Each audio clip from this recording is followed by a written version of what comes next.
Welcome to Cartoonist Kayfabe. My name is Jim Rugg. I'm Ed Piskor. We are looking at a fascinating piece of comics history here today, Ed. But before we dive into the collected words and pictures, what's up?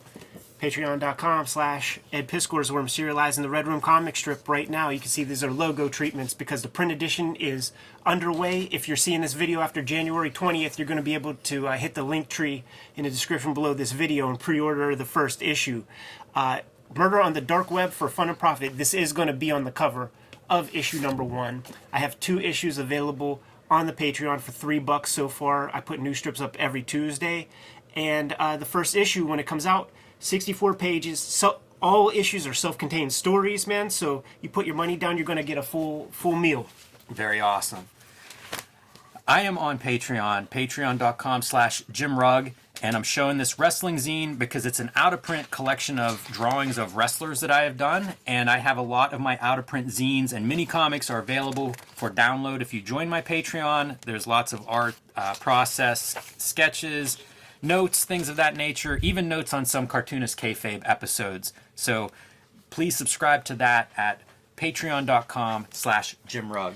So, dude, when we started this channel, doing the Wizard magazine coverage, and we would launch into some Comics Journal stuff here and there.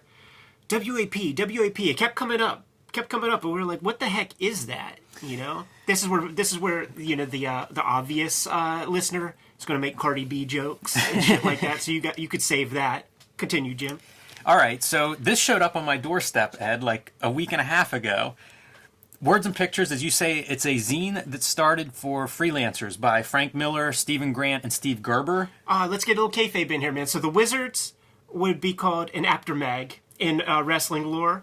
So Words and Pictures, this would be what the wrestling nomenclature would describe as a dirt sheet, meaning inside dirt. Yes, it's all freelancers. Like everything that we're going to see in here, in a way, it's the perfect fanzine. It's just instead of like aspiring, comics fans that are making this stuff, these are actual people behind the professional lines that are writing about their experiences and what's going on. And it's for other pros. Like you ain't getting this at the comic shop. Absolutely. I'm fascinated by how this would have been traded because this is late 80s. This is 88 and 89 when this was published. I think 8 issues in total.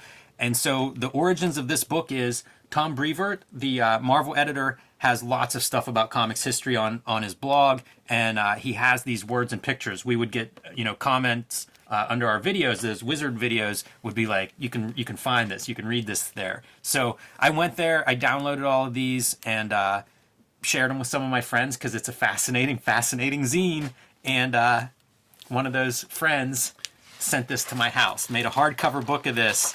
And one of 3 copies, so pretty rare. This one. 1 of 4 now. This is great because like let's put a time period on it, man. So it starts in April '88. Where does it end?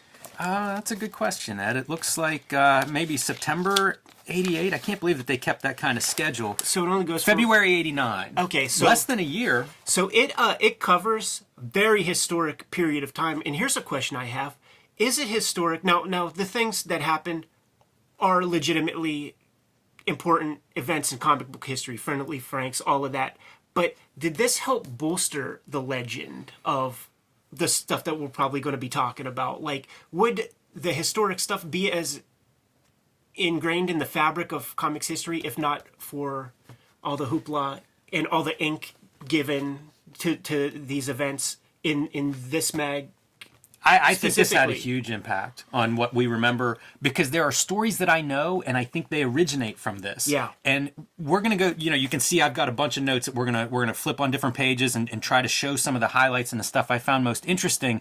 But some of these notes are for people who are writing letters. Because this is all working professionals and freelancers, it's a who's who, man. It's everybody that we know of. Like, you'll be shocked by how broad the contributors are to this. And you start reading it and it's like, everybody was reading this that was in comics, which is remarkable because, like you say, it is a for freelancers by freelancers publication that was, I think, just subscription only. I don't know that shops were going to be selling this, and I can tell you I don't think Steve Geppi was going to be distributing this. Definitely not, and so it's pretty interesting to me, like how many people seem to be involved in this and conscious of this. Like, I think it had a big influence on history, Ed, to answer your question. Let's- I think it had a big influence. Lay out the editorial board. Yes. So here's page 1, issue 1, and this is a great place to start because this is the foundation for the whole thing. The trial of Friendly Frank's, the retailer in Illinois store was arrested for selling, adult material to minors, essentially pornography, obscenity, those kinds of things. This would be the beginning of something like the CBLDF is advertised throughout here.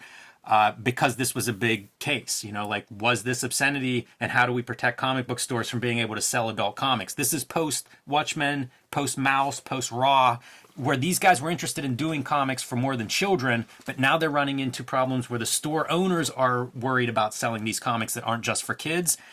This is Who Watches the Watchdogs. This is about Steve Geppi, who is the big distributor, Diamond Comics, obviously. It's funny at this point, it's like Diamond Comic Distributors circulates between 25 and 30% of the comics sold to specialty shops in America. Man, I was reading this and trying to figure out, like, what do they cover now? Because here we are 30 years later. Yeah, exactly. It's funny what changes and what doesn't change. But this is the foundation for this document, because there's going to be a lot of criticism of what Marvel and DC are doing with rating systems, and there's going to be battles about distribution, because the other thing that's going on here is Geppi refuses to carry Puma Blues, which was published at the time by Dave Sim's publishing company, because Dave Sim was withholding the phone book collections of Cerebus. So now you have these distributors fighting with self-publishers, and you have stores fighting with companies about doing adult material. So that's it. That's your fodder. That's the beginning. Let's dive in. Off the bat, editorial board. Steve Gerber, Frank Miller, Stephen Grant. Okay. And I think that they're all in LA. Yeah. This is 88, so Miller's away from, he's working on RoboCop. Yeah, he is out. Like, this astonished me a whole lot because he is not making comics. He's writing Hollywood scripts and stuff. He left, his last comic jobs. Sin City comes after this, but there's a couple of years there where he's not really fucking around. I think he is making comics. There's nothing being published, but I think that he's doing stuff in that time period. Maybe sporadic, like, I have no idea production schedules, but you would see art. Like Electro Lives Again comes out in, 90, 91, but there are pages that are visible in 86. So I assume he might be working on that stuff. There's Jeff Darrow comics in here. Yes. So, like, maybe Hard Boiled is being worked on in some stage or whatever. But you mentioned Miller, and it's great. A lot of the artwork, one of the things that I first got attracted to Words and Pictures, there are, 50 editorial comics by Frank Miller throughout this, which this isn't his best, but there are some really good ones, and it's comics that you will never see by Frank Miller, in terms of, it's editorial comics. Yeah. Even this, is this a Sienkiewicz piece? I think it's Sienkiewicz. Yeah. There's going to be a who's who of stuff, Sergio Aragonés, Frank Miller with, like, dictators being represented as retailers and things of that nature. It's really tough. They do rumors and innuendo for freelancers only, so that's what a lot of this stuff is. It's a little bit coded. Some of it's hard to understand. Who are they referring to, or what story? Because in some cases, these stories came and went and didn't cause too much noise. But you can see Puma Blues right away is one of the things that they're interested in. Lots of the stuff that's printed text-wise are correspondences. So this is a letter to Dave Sim from William D. Shaney's National Account Representative. This is Pacific Comics. To again, the Shanes brothers. Give you some context for, like, who all these different movers and shakers are. Sim's response to Diamond. So it's a lot of this back and forth, but being sort of transparent, and, like, this is what is said by him. This is what the response was. Michael Zulli and Stephen Murphy, the creators of Puma Blues, which is kind of this book that's being tugged and pulled around and held ransom and, sabotage, really ruined. I mean, it's hard enough to get an indie book into people's hands, to get readers to pick that stuff up. And now you've got one distributor that's not going to carry it because of something else. And it's like, you can destroy somebody. Zulli talks about it in here. He's like, we're a sacrificial lamb. We're here for the slaughter. And you know what? That is a noteworthy thing for makers out there and stuff, because there's precedent in every medium where if you are signing on to record label, movie distribution house, stuff like that, if the person who owns it is a maker, you're sort of beholden to what they involve themselves with, man. There's been bands that didn't get their shit on MTV because the bigger band that owns the label had an issue, wanted to sell VHS tapes and not have music videos play. So like, if you're on a low rung, if you are sort of on a label with somebody who is also a maker and owns the company. It's incredible what's in these pages. They're referencing Alan Moore's experience at DC, Steve Bessette's experience at DC. It's all the famous stuff too. It's like Yeah. they lay out the Watchmen stuff about how this unprecedented thing of DC reprinting the comic, and they're probably going to reprint this comic regularly so that they never get those rights back. And the idea of merchandising as promotional stuff. There's a Frank Miller editorial. I don't know if you have one of those pulled, but it's selling the first thing was the Watchmen watches, and it's like, it's promotional, and then the kid's like, yeah, this one cost me $20. Yeah, right. Yeah. So I did flag stuff. We're not going to go through this page by page, but again, you can find this. I mentioned Tom Brevoort had it on his site, so you could find it there. But just some of the stuff that's really cool. The comic freelancers lexicon.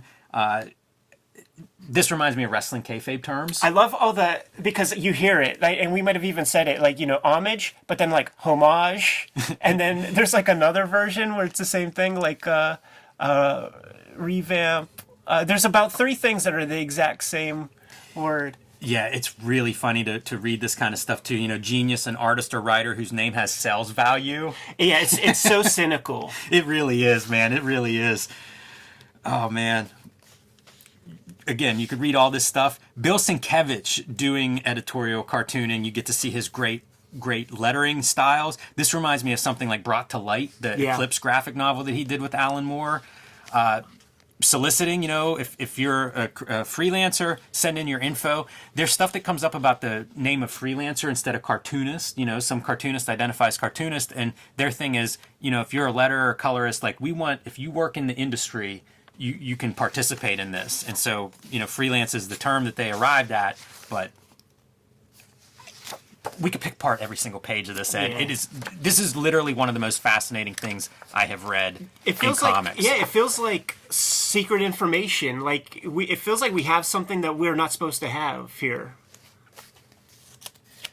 This gets into competition on the distribution side, which becomes really important as we get into the 90s and, all those distributors collapse and things. But this kind of goes through and it talks about the experience as a publisher or creator where like these distributors go out of business, owe you money, or some distributors, order more or less, and you have loyalty to these different distributors. So it's stuff that from a business standpoint is important, but we might not ever consider as a fan, like definitely inside baseball. And again, the Frank Miller comics with the new crop of young artists coming in, and you see the skeletons in the closet of the old generation. Churn and burn, baby.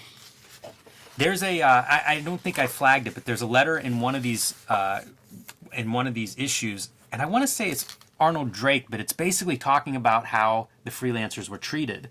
And the story is the previous generation of writers asked about healthcare and were fired on the spot. And it's basically a moment in comics history where a new generation of writers comes into the fold for that reason, because somebody asked about this. One step forward. After almost a decade of saying it couldn't be done, DC has announced they'll be open to new creator-owned properties and concepts, free of work-for-hire demands. I think this probably goes on to be like a Vertigo.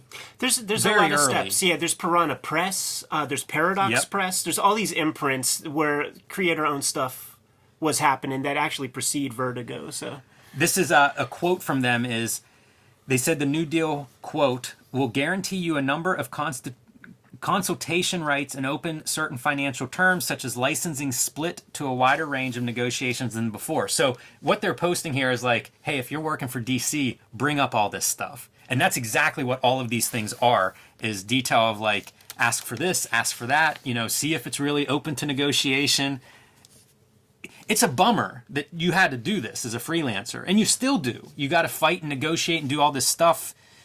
Not the best part, but again, soliciting here again for articles and for help producing this. And you see the address, Pasadena, like this is a Cali publication, far away, a whole coast away from New York City, where all the shit is happening. You need some distance between you and Dick Giordano and Jim Shooter. check this out. For articles, proofreading, and uploading the files to CompuServe or the Writers Exchange BBS. Yeah, that's so cool, man. How early, like June 1988, and you could send in your article or your letter via the internet. Yeah, 1988. Man. That's the acoustic coupler, like War Games, Matthew Broderick. Take your phone off the gimmick, man, put it on the little machine. Send your fucking 56 kilobyte file, man, overnight. Go to sleep. Your text document will get there tomorrow morning. I'm amazed by that. That has to come out of there working with like high-end media in LA. This had to be like cutting edge of like, well, we have this writer who's in wherever in Europe and we want him to send in his screenplay. So Frank Miller showing off that he got the money to have a computer and shit. And a 32 baud modem. I love that though. It's kind of the uncelebrated part of what you've got to be as a freelancer is on that cutting edge. All right, Workers Unite. So this is where you can get your subscription. Howard Chaykin and Walt Simonson artwork. Doing a perfect Soviet propaganda piece of artwork right there, man. Instead of the hammer and sickle, got the T-square. That's perfect. The T-square and portfolio. Yeah, so $25 if you're an established freelance professional. General public rate is $45, and publishing companies $95. Yeah. Rate qualification decision of the WAP editorial board. I wonder what Tom Brevoort had to pay. All right, I flagged this one because it's Aircell versus creators. Right.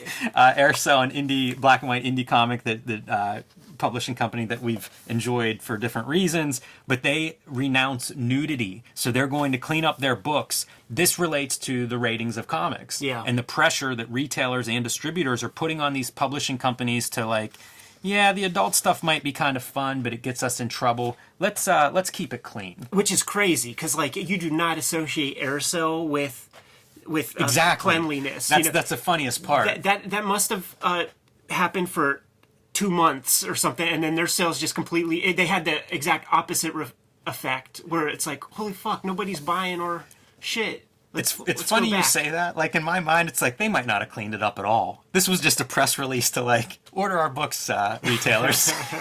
We tell you we'll play nice. Definitely when it becomes Malibu, they lean hard into adults only. There's a lot of adults only ads and stuff. So it's definitely not long for this world that they're.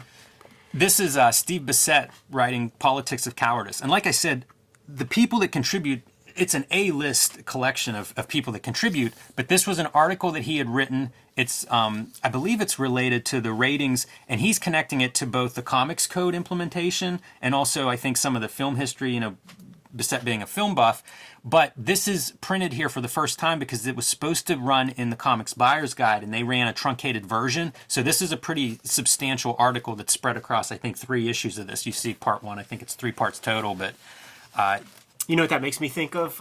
When Alvin Buenaventura was still with us, Dan Klaus participated in a online interview or something with The Guardian or something, and they truncated his stuff to he looked like a boob. Oh man! And then Buenaventura posted the complete piece, man, and you just see how they twist your words and just take things out of context.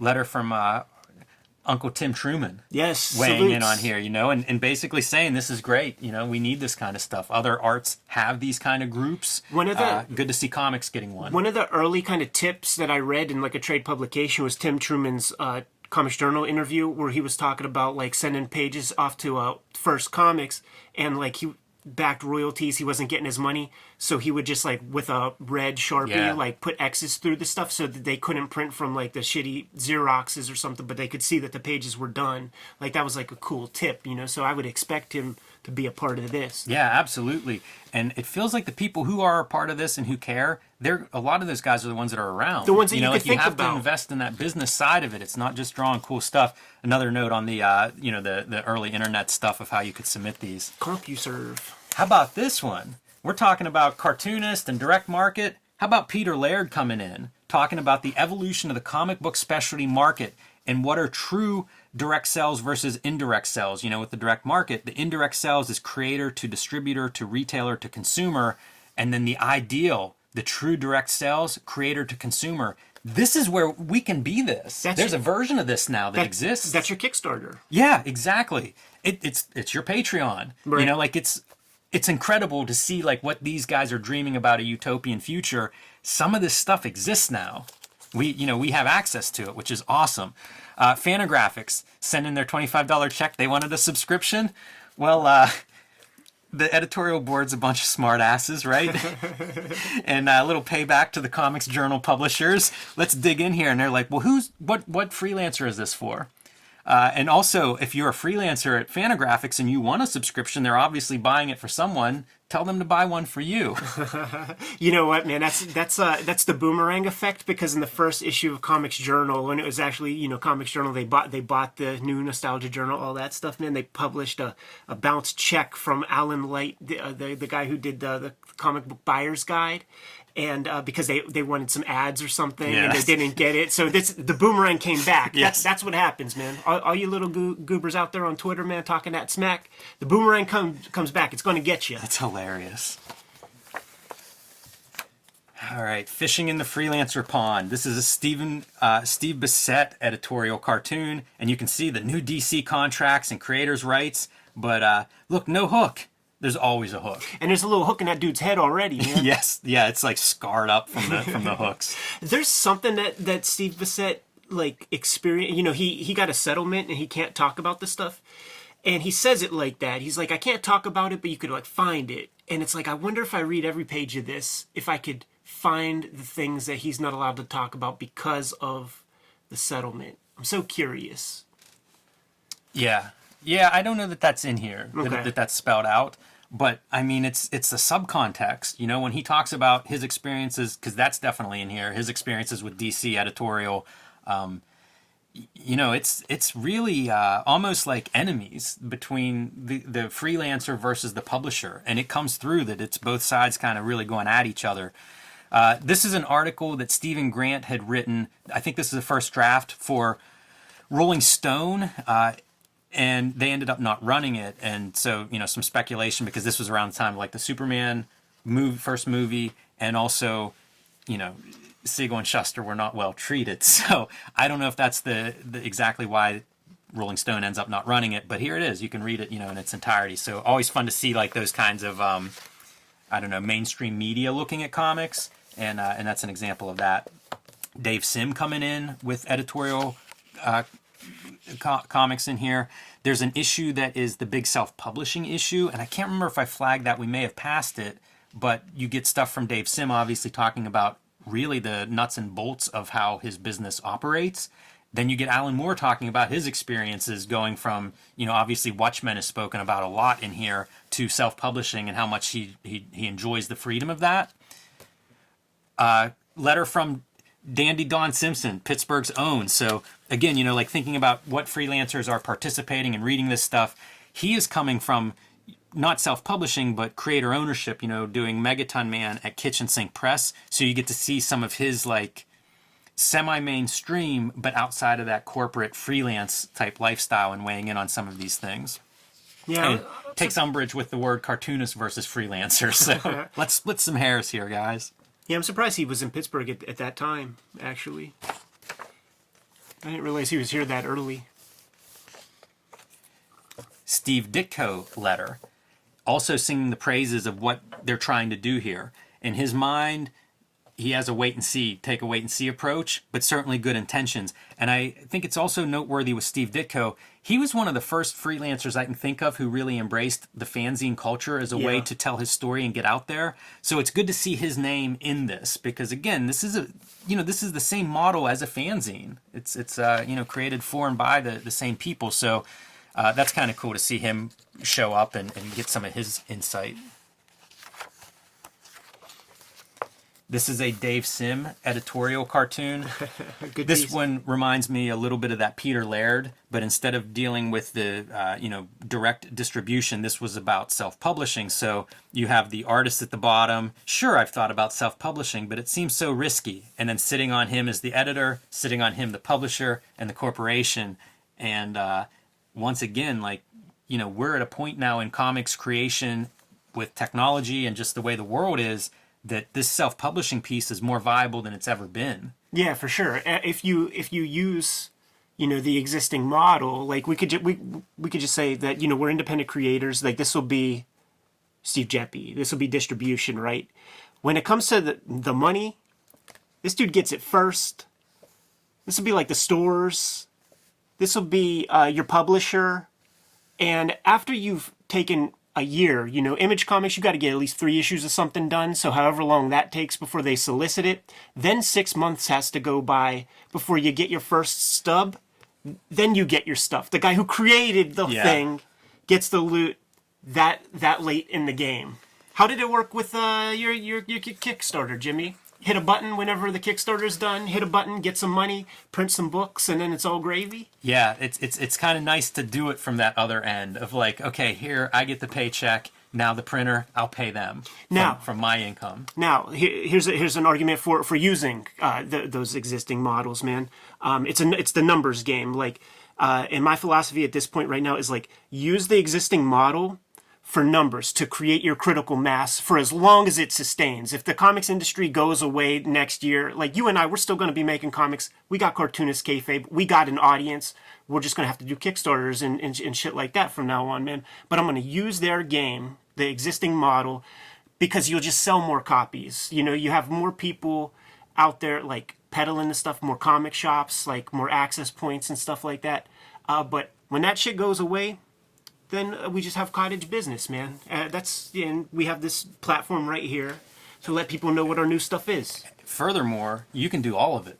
Like you still see creators selling direct sales in addition to going through these chapters. Absolutely. We looked at like, we looked at a lot of the Image Comics stuff was kind of our generation coming up, and you see those guys say the same thing, and they still say it today. You go do your big corporate title and build that following exactly as you said, and then whenever you do your own creator-owned stuff, you've already built that audience a little bit. So there are certainly benefits to going through this system, but it's not the only option. No.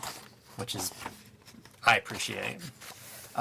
Teenage Mutant Ninja Turtles, if you're going to do a self-publishing focused issue, which is really cool that they do that theme, great to bring them in. Let's hear what their experiences were. Some of the business stuff that the self-publishers like Dave Sim and the Turtles guys talk about, it's really fantastic. And for the Turtles, they're still kind of primarily publishers. It's early 88. It's like, I don't know when that cartoon starts, but they're still pretty close to that publishing side of it at that stage.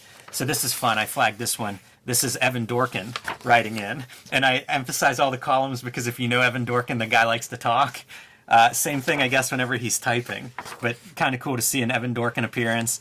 And, it's the same stuff. Like, everybody is interested in this. If you are a career, if you're thinking of this, you're in this for the long haul, these are concerns of yours. So a lot of overlap. And again, from Ditko to Evan Dorkin in terms of, people who are thinking about this and trying to make sense of it. It's a pretty wide range that they're cutting through. I flagged this just because this is like an FAQ.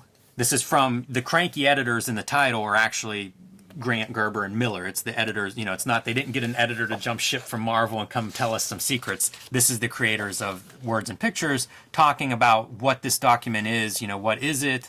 A lot of these matters are things that properly ought to be settled between an editor and a freelancer, not exposed in a public forum. What business is it of WAP? And they go on to explain, like, that's how the mistreatment happens, because you keep it quiet and stay behind closed doors. Why talk about freelancers instead of cartoonists or artists? That's so stupid. It is really stupid, but, they have the explanation makes obvious sense. So it's just basically an FAQ of what this publication is. It's a shame that it's here because I think this is the second to last issue, the way this, this actually comes out. At least that's the only other issue that I have seen. Mark Evanier articles talking about working on spec and, why not to do it. So that's kind of your summary of this thing. Like I said, you can find this online so you could read a better copy of it, but it's an incredible document, Ed. Like, since I've gotten this is the book that I've most been looking at. This is what I end up reading sitting on the couch or whatever when I have a minute. Also very easy to read because most of these things are essays, letters, very, relatively short pieces. But it is fascinating. You mentioned at the top, like, how much does this influence the history of comics? I think it's huge. Like virtually everything in here we have talked about in some form or facet, like going through Wizards, talking about editorials in the back of comic books that are published, creator-owned comics. It's all in here, like amazing stories, from the 80s. And it's interesting to see the stuff that has evolved, things like the direct distribution versus things that are still ongoing concerns, like creator rights at some of these mainstream publishers. So absolutely fantastic. If you're into history of comics, this is a great one because it is the creators that you love telling their perspective on that history. Yeah, directly from the horse's mouth, man. It added a lot of context, and stories that we know of from legend are there kind of in stone for all time. So the PDF is on Tom Brevoort's website, you said? Yeah, I don't know if it's a PDF. I think he has it as like blog entries, but you can read the whole thing there. Hopefully he doesn't take it down. Tom, thank you for having this because I haven't seen these elsewhere. I've never seen a print, one of these things in print. Right. So it's really great to have that resource out there. It's an incredible piece of comics history. Yeah, that's for sure, man. What do you say, Jimmy Bounce? Kayfabers, like, follow, subscribe to the YouTube channel. Hit the bell. We'll notify you when new vids are available. What do you got? You can subscribe to my Patreon at patreon.com/JimRugg. You can find my out-of-print zines and mini comics there for download. You can see lots of art, process, even some notes on Cartoonist Kayfabe. So please go to patreon.com/JimRugg and give it a subscribe. Patreon.com/EdPiscor is where the early adopters for Red Room can see the comics before it hits the streets. If it's after January 20th, when you're checking this out, if you hit the link tree in the description below, you'll have access to links to everything, including the place where you could pre-order issue number 1. 64 pages, self-contained story. Every issue will be self-contained, monthly basis. You can subscribe to the Cartoonist Kayfabe e-newsletter at the links below this video to keep up with everything we have going on, and it is going to be a big year, Ed. So if you guys want to keep up with us, that's the best place to avoid missing anything. You can also find Cartoonist Kayfabe t-shirts and merchandise at the links below this video. Jimmy, give them one more set of marching orders. We're going to be on our way. Make more zines.